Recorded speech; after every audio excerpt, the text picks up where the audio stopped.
ان سے کہہ دو کہ خدا کی ہدایت یعنی دین اسلام ہی ہدایت ہے۔ القرآن والحکیم۔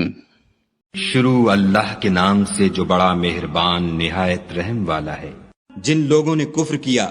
اور اوروں کو خدا کے رستے سے روکا، خدا نے ان کے اعمال برباد کر دیے، اور جو ایمان لائے اور نیک عمل کرتے رہے اور جو کتاب محمد صلی اللہ علیہ وآلہ وسلم پر نازل ہوئی اسے مانتے رہے اور وہ ان کے پروردگار کی طرف سے برحق ہے، ان سے ان کے گناہ دور کر دیے اور ان کی حالت سنوار دی۔ یہ حبط اعمال اور اصلاح حال اس لیے ہے کہ جن لوگوں نے کفر کیا انہوں نے جھوٹی بات کی پیروی کی، اور جو ایمان لائے وہ اپنے پروردگار کی طرف سے دین حق کے پیچھے چلے۔ اسی طرح خدا لوگوں سے ان کے حالات بیان فرماتا ہے۔ جب تم کافروں سے بھڑ جاؤ تو ان کی گردنیں اڑا دو، یہاں تک کہ جب ان کو خوب قتل کر چکو تو جو زندہ پکڑے جائیں ان کو مضبوطی سے قید کر لو، پھر اس کے بعد یا تو احسان رکھ کر چھوڑ دینا چاہیے یا کچھ مال لے کر، یہاں تک کہ فریق مقابل لڑائی کے ہتھیار ہاتھ سے رکھ دے۔ یہ حکم یاد رکھو، اور اگر خدا چاہتا تو اور طرح ان سے انتقام لے لیتا، لیکن اس نے چاہا کہ تمہاری آزمائش ایک کو دوسرے سے لڑوا کر کرے، اور جو لوگ خدا کی راہ میں مارے گئے ان کے عملوں کو ہرگز ضائع نہیں کرے گا، بلکہ ان کو سیدھے رستے پر چلائے گا اور ان کی حالت درست کر دے گا، اور ان کو بہشت میں جس سے ان کو شناسا کر رکھا ہے داخل کرے گا۔ اے اہل ایمان، اگر تم خدا کی مدد کرو گے تو وہ بھی تمہاری مدد کرے گا اور تم کو ثابت قدم رکھے گا، اور جو کافر ہیں ان کے لیے ہلاکت ہے اور وہ ان کے اعمال کو برباد کر دے گا۔ یہ اس لیے کہ خدا نے جو چیز نازل فرمائی انہوں نے اس کو ناپسند کیا تو خدا نے ان کے اعمال اکارت کر دیے۔ کیا انہوں نے ملک میں سیر نہیں کی تاکہ دیکھتے کہ جو لوگ ان سے پہلے تھے ان کا انجام کیسا ہوا؟ خدا نے ان پر تباہی ڈال دی، اور اسی طرح کا عذاب ان کافروں کو ہوگا۔ یہ اس لیے کہ جو مومن ہیں ان کا خدا کارساز ہے اور کافروں کا کوئی کارساز نہیں۔ جو لوگ ایمان لائے اور عمل نیک کرتے رہے ان کو خدا بہشتوں میں جن کے نیچے نہریں بہہ رہی ہیں داخل فرمائے گا، اور جو کافر ہیں وہ فائدے اٹھاتے ہیں اور اس طرح کھاتے ہیں جیسے حیوان کھاتے ہیں، اور ان کا ٹھکانہ دوزخ ہے۔ اور بہت سی بستیاں تمہاری بستی سے جس کے باشندوں نے تمہیں وہاں سے نکال دیا زور و قوت میں کہیں بڑھ کر تھیں، ہم نے ان کا ستیہ ناش کر دیا اور ان کا کوئی مددگار نہ ہوا۔ بھلا جو شخص اپنے پروردگار کی مہربانی سے کھلے رستے پر چل رہا ہو وہ ان کی طرح ہو سکتا ہے جن کے اعمال بد انہیں اچھے کر کے دکھائے جائیں اور جو اپنی خواہشوں کی پیروی کریں۔ جنت جس کا پرہیزگاروں سے وعدہ کیا جاتا ہے،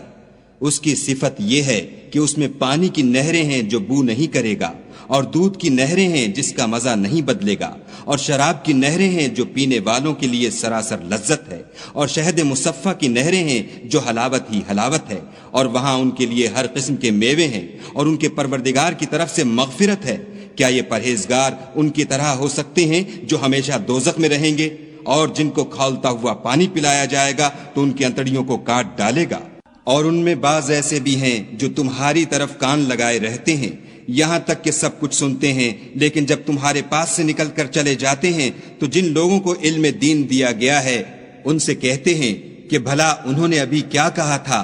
یہی لوگ ہیں جن کے دلوں پر خدا نے مہر لگا رکھی ہے اور وہ اپنی خواہشوں کے پیچھے چل رہے ہیں، اور جو لوگ ہدایت یافتہ ہیں ان کو وہ ہدایت مزید بخشتا ہے اور پرہیزگاری عنایت کرتا ہے۔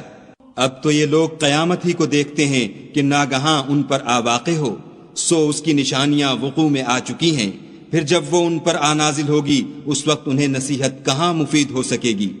پس جان رکھو کہ خدا کے سوا کوئی معبود نہیں، اور اپنے گناہوں کی معافی مانگو، اور مومن مردوں اور مومن عورتوں کے لیے بھی،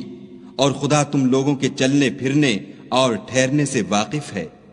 اور مومن لوگ کہتے ہیں کہ جہاد کی کوئی صورت کیوں نازل نہیں ہوتی، لیکن جب کوئی صاف معنوں کی صورت نازل ہو اور اس میں جہاد کا بیان ہو تو جن لوگوں کے دلوں میں نفاق کا مرض ہے تم ان کو دیکھو کہ تمہاری طرف اس طرح دیکھنے لگیں جس طرح کسی پر موت کی بے ہوشی طاری ہو رہی ہو، سو ان کے لیے خرابی ہے۔ خوب کام تو فرما برداری اور پسندیدہ بات کہنا ہے، پھر جب جہاد کی بات پختہ ہو گئی تو اگر یہ لوگ خدا سے سچے رہنا چاہتے تو ان کے لیے بہت اچھا ہوتا۔ اے منافقو، تم سے عجب نہیں کہ اگر تم حاکم ہو جاؤ تو ملک میں خرابی کرنے لگو اور اپنے رشتوں کو توڑ ڈالو۔ یہی لوگ ہیں جن پر خدا نے لعنت کی ہے اور ان کے کانوں کو بہرا اور ان کی آنکھوں کو اندھا کر دیا ہے۔ بھلا یہ لوگ قرآن میں غور نہیں کرتے یا ان کے دلوں پر قفل لگ رہے ہیں؟ جو لوگ راہ ہدایت ظاہر ہونے کے بعد پیٹھ دے کر پھر گئے، شیطان نے یہ کام ان کو مزین کر دکھایا اور انہیں طول عمر کا وعدہ دیا۔ یہ اس لیے کہ جو لوگ خدا کی اتاری ہوئی کتاب سے بیزار ہیں، یہ ان سے کہتے ہیں کہ بعض کاموں میں ہم تمہاری بات بھی مانیں گے اور خدا ان کے پوشیدہ مشوروں سے واقف ہے۔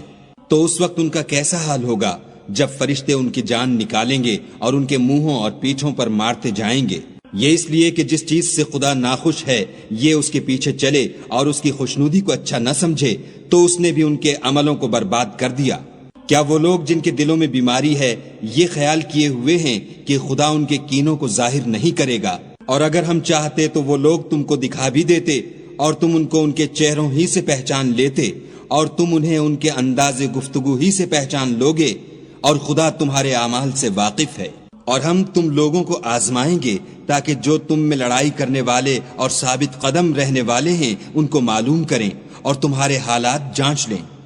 جن لوگوں کو سیدھا رستہ معلوم ہو گیا اور پھر بھی انہوں نے کفر کیا اور لوگوں کو خدا کی راہ سے روکا اور پیغمبر کی مخالفت کی، وہ خدا کا کچھ بھی بگاڑ نہیں سکیں گے اور خدا ان کا سب کیا کرایا اکارت کر دے گا۔ مومنو، خدا کا ارشاد مانو اور پیغمبر کی فرما برداری کرو اور اپنے عملوں کو ضائع نہ ہونے دو۔ جو لوگ کافر ہوئے اور خدا کے رستے سے روکتے رہے پھر کافر ہی مر گئے، خدا ان کو ہرگز نہیں بخشے گا۔ تو تم ہمت نہ ہارو اور دشمنوں کو صلح کی طرف نہ بلاؤ، اور تم تو غالب ہو اور خدا تمہارے ساتھ ہے، وہ ہرگز تمہارے اعمال کو کم اور گم نہیں کرے گا۔ دنیا کی زندگی تو محض کھیل اور تماشا ہے، اور اگر تم ایمان لاؤ گے اور پرہیزگاری کرو گے تو وہ تم کو تمہارا اجر دے گا اور تم سے تمہارا مال طلب نہیں کرے گا۔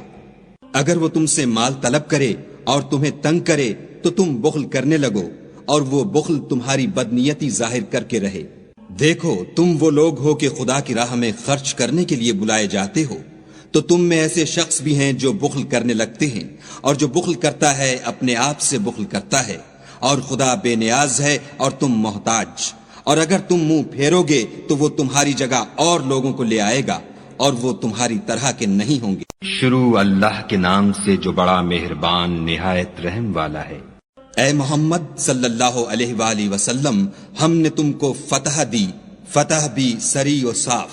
تاکہ خدا تمہارے اگلے اور پچھلے گناہ بخش دے اور تم پر اپنی نعمت پوری کر دے اور تم کو سیدھے رستے چلائے، اور خدا تمہاری زبردست مدد کرے۔ وہی تو ہے جس نے مومنوں کے دلوں پر تسلی نازل فرمائی تاکہ ان کے ایمان کے ساتھ اور ایمان بڑھے، اور آسمان اور زمین کے لشکر سب خدا ہی کے ہیں، اور خدا جاننے والا اور حکمت والا ہے۔ یہ اس لیے کہ وہ مومن مردوں اور مومن عورتوں کو بہشتوں میں جن کے نیچے نہریں بہ رہی ہیں داخل کرے، وہ اس میں ہمیشہ رہیں گے اور ان سے ان کے گناہوں کو دور کر دے، اور یہ خدا کے نزدیک بڑی کامیابی ہے۔ اور اس لیے کہ منافق مردوں اور منافق عورتوں اور مشرک مردوں اور مشرک عورتوں کو جو خدا کے حق میں برے برے خیال رکھتے ہیں عذاب دے، انہی پر برے حادثے واقع ہوں، اور خدا ان پر غصے ہوا اور ان پر لعنت کی، اور ان کے لیے دوزخ تیار کی، اور وہ بری جگہ ہے۔ اور آسمانوں اور زمین کے لشکر خدا ہی کے ہیں، اور خدا غالب اور حکمت والا ہے۔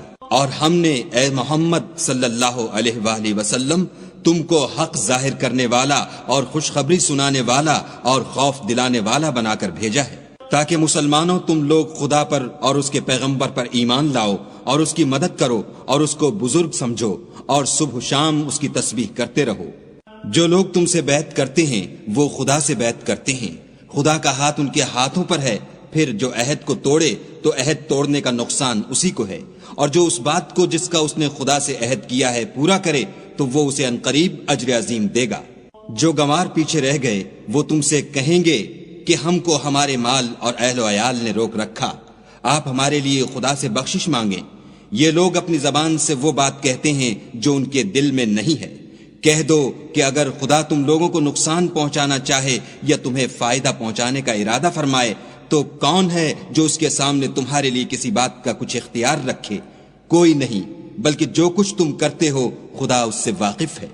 بات یہ ہے کہ تم لوگ یہ سمجھ بیٹھے تھے کہ پیغمبر اور مومن اپنے اہل و عیال میں کبھی لوٹ کر آنے ہی کے نہیں، اور یہی بات تمہارے دلوں کو اچھی معلوم ہوئی، اور اسی وجہ سے تم نے برے برے خیال کیے और आखिरकार तुम हलाकत में पड़ गए। और जो शख्स खुदा पर और उसके पैगंबर पर ईमान न लाए तो हमने ऐसे काफिरों के लिए आग तैयार कर रखी है। और आसमानों और जमीन की बादशाही खुदा ही की है, वो जिसे चाहे बख्शे और जिसे चाहे सजा दे, और खुदा बख्शने वाला मेहरबान है। जब तुम लोग गनीमतें लेने चलोगे तो जो लोग पीछे रह गए थे वो कहेंगे हमें भी इजाजत दीजिए कि आपके साथ चलें। ये चाहते हैं कि खुदा के कौल को बदल दें। कह दो कि तुम हरगिज हमारे साथ नहीं चल सकते, इसी तरह खुदा ने पहले से फरमा दिया है।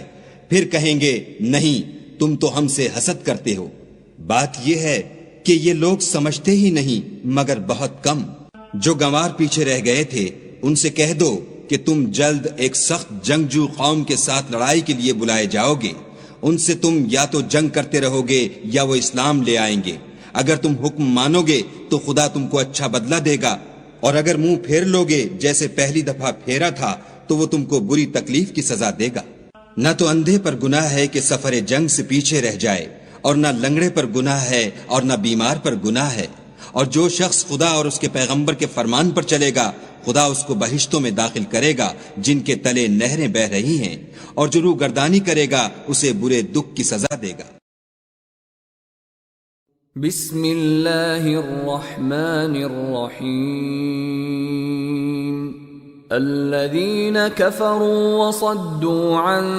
सबीलिल्लाहि अضل अअमालहुम वल्लज़ीना आमनू व अमिलुस्सालिहाति व आमनू बिमा नुज़्ज़िला अला मुहम्मदिन व हुवल हक़्क़ु मिर रब्बिहिम कफ़्फ़र अन्हुम सय्यिआतिहिम व अस्लह बालहुम ذلك بأن الذين كفروا اتبعوا الباطل وأن الذين آمنوا اتبعوا الحق من ربهم كذلك يضرب الله للناس أمثالهم فإذا لقيتم الذين كفروا فضرب الرقاب حتى إذا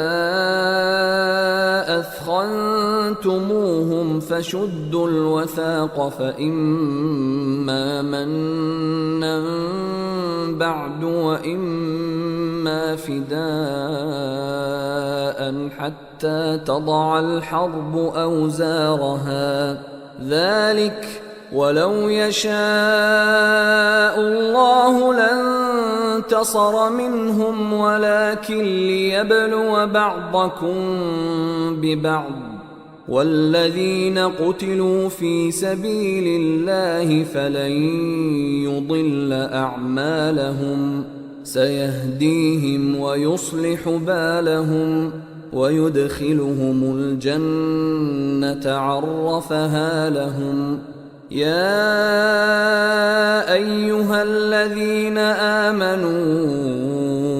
إن تنصروا الله ينصركم ويثبت أقدامكم والذين كفروا فتعسا لهم وأضل أعمالهم ذلك بأنهم كرهوا ما أنزل الله فأحبط أعمالهم أفلم يسيروا في الأرض فينظروا كيف كان عاقبة الذين من قبلهم دمر الله عليهم وللكافرين أمثالها ذلك بأن الله مولى الذين آمنوا وأن الكافرين لا مولى لهم إن الله يدخل الذين آمنوا وعملوا الصالحات جنات تجري من تحتها الأنهار والذين كفروا يتمتعون ويأكلون كما تأكل الأنعام والنار مثوى لهم وكأين من قرية هي أشد قوة من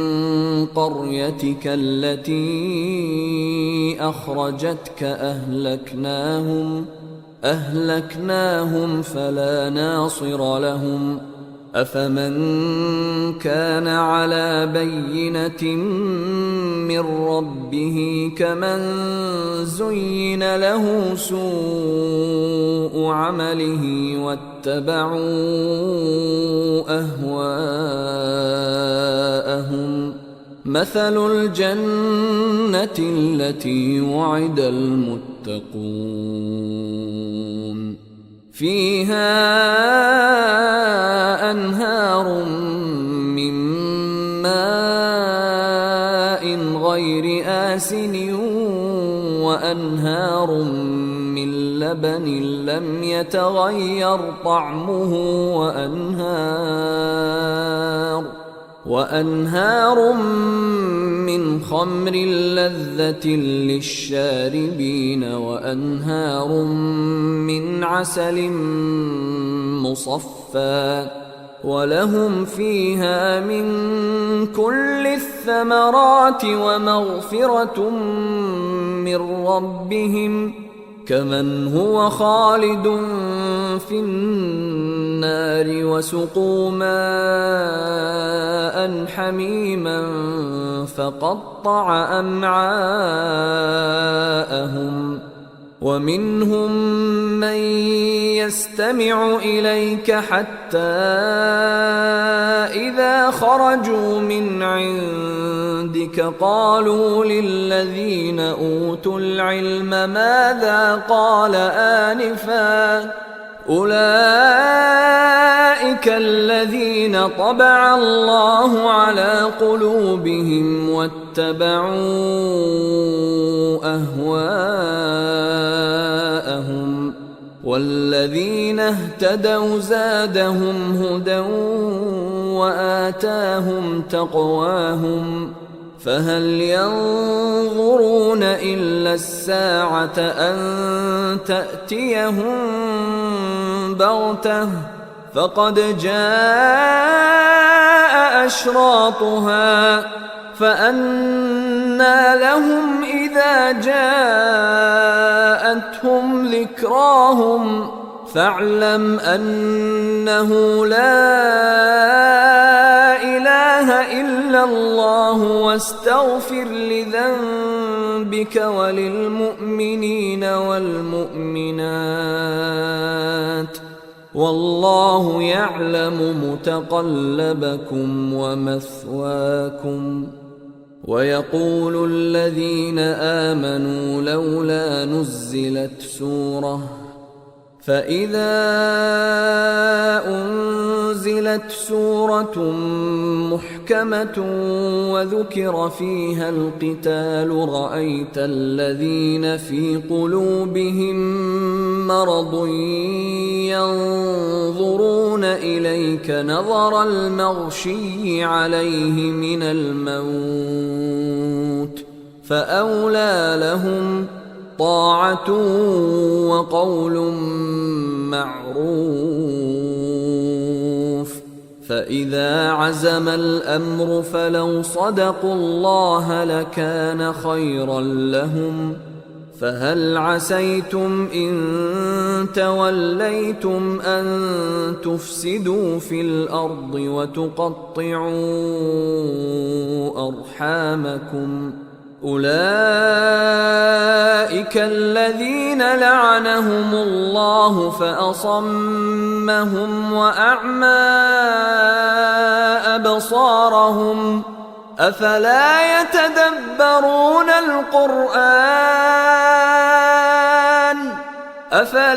يتدبرون القرآن أم على قلوب أقفالها إن الذين ارتدوا على أدبارهم من بعد ما تبين لهم الهدى الشيطان سول لهم وأملى لهم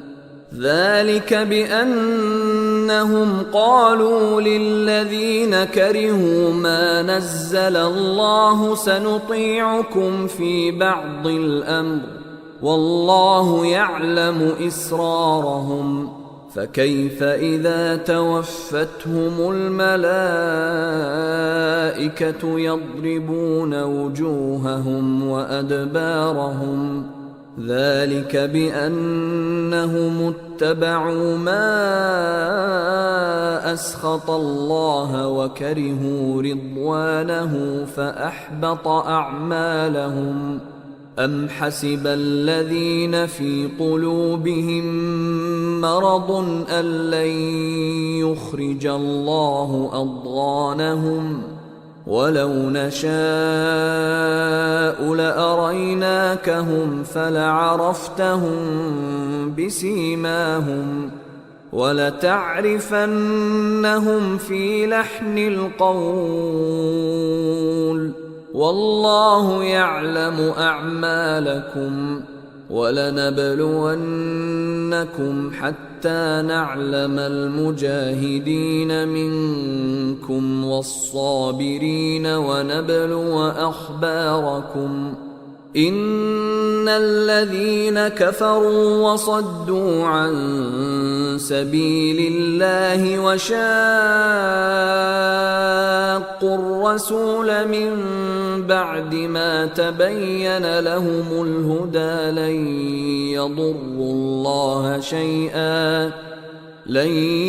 يضروا الله شيئا وسيحبط أعمالهم يا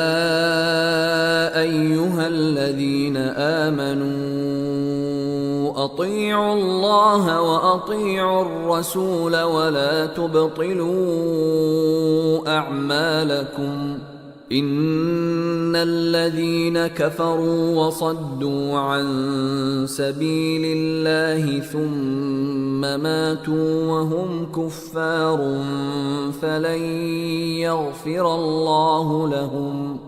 فلا تهنوا وتدعوا إلى السلم وأنتم الأعلون والله معكم ولن يتركم أعمالكم إنما الحياة الدنيا لعب ولهو وإن تؤمنوا وتتقوا يؤتكم أجوركم ولا يسألكم أموالكم إن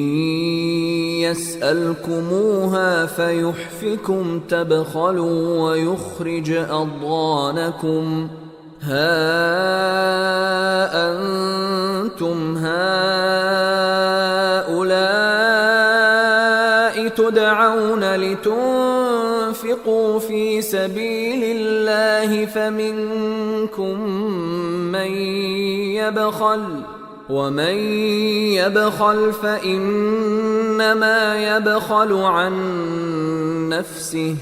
والله الغني وأنتم الفقراء وإن تتولوا يستبدل قوما غيركم ثم لا يكونوا أمثالكم بسم الله الرحمن الرحيم إنا فتحنا لك فتحا مبينا ليغفر لك الله ما تقدم من ذنبك وما تأخر ويتم نعمته عليك ويهديك صراطا مستقيما وينصرك الله نصرا عزيزا هو الذي أنزل السكينة في قلوب المؤمنين ليزدادوا إيمانا مع إيمانهم ولله جنود السماوات والأرض وكان الله عليما حكيما ليدخل المؤمنين والمؤمنات جنات تجري من تحتها الأنهار خالدين فيها ويكفر عنهم سيئاتهم وكان ذلك عند الله فوزا عظيما ويعذب المنافقين والمنافقات والمشركين والمشركات الظانين بالله ظن السوء عليهم دائرة السوء وغضب الله عليهم ولعنهم وأعد لهم جهنم وساءت مصيرا ولله جنود السماوات والأرض وكان الله عزيزا حكيما إنا أرسلناك شاهدا ومبشرا ونذيرا لتؤمنوا بالله ورسوله وتعزروه وتوقروه وتسبحوه بكرة وأصيلا إن الذين يبايعونك إنما يبايعون الله يد الله فوق أيديهم فمن نكث فإنما ينكث على نفسه ومن أوفى بما عاهد عليه الله فسيؤتيه أجرا عظيما سيقول لك المخلفون من الأعراب شغلتنا أموالنا وأهلنا فاستغفر لنا يقولون بألسنتهم ما ليس في قلوبهم قل فمن يملك لكم من الله شيئا إن أراد بكم ضرا أو أراد بكم نفعا بل كان الله بما تعملون خبيرا بل ظننتم أن لن ينقلب الرسول والمؤمنون إلى أهليهم أبدا وزين ذلك في قلوبكم وظننتم ظن السوء وكنتم قوما بورا ومن لم يؤمن بالله ورسوله فإنا أعتدنا للكافرين سعيرا ولله ملك السماوات والأرض يغفر لمن يشاء ويعذب من يشاء وكان الله غفورا رحيما سيقول المخلفون إذا انطلقتم إلى مغانم لتأخذوها ذرونا نتبعكم يريدون أن يبدلوا كلام الله قل لن تتبعونا كذلكم قال الله من قبل فسيقولون بل تحسدوننا بل كانوا لا يفقهون إلا قليلا قل للمخلفين من الأعراب ستدعون إلى قوم أولي بأس شديد تقاتلونهم أو يسلمون فإن تطيعوا يؤتكم الله أجرا حسنا وإن تتولوا كما توليتم من قبل يعذبكم عذابا أليما ليس على الأعمى حرج ولا على الأعرج حرج ولا على المريض حرج ومن يطع الله ورسوله يدخله جنات تجري من تحتها الأنهار ومن يتول يعذبه عذابا أليما. صدق الله العظيم. وما خلقت الجن والإنس إلا ليعبدون. और मैंने जिन्न और इंसानों को इसलिए पैदा किया है कि मेरी इबादत करें।